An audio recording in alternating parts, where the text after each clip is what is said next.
The next morning, I was preparing my first film run when Julian came down to ask me to look after an urgent matter. A support group in New York hadn't received their shipment of SNCC promotional material needed for a big fundraising event scheduled for that night. I put together the package and drove it out to the express freight office at the Atlanta International Airport. I explained to the clerk the urgency of my mission. He said, "Our truck might have already left to take a load out to the next flight to New York, which leaves in about a half an hour. But if I hurry, I might be able to catch up to it. You wait here and help yourself to some coffee. And there's iced tea in that cooler." I was perplexed, because he must have known I was a civil rights worker, and his kindness was not only unusual, but was also over and above the call of duty. When he returned, he let me know that he had made it, and the package would be delivered by late afternoon.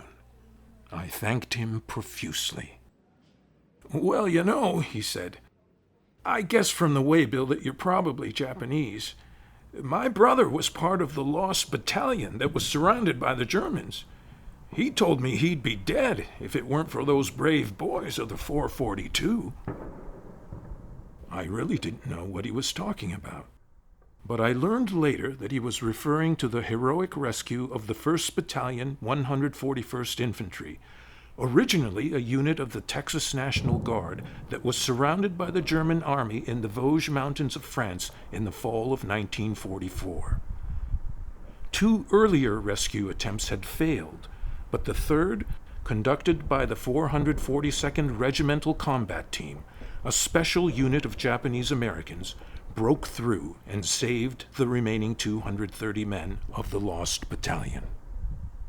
The 442 suffered over 400 casualties, which was almost half its roster, and went on to become the most highly decorated unit in American military history.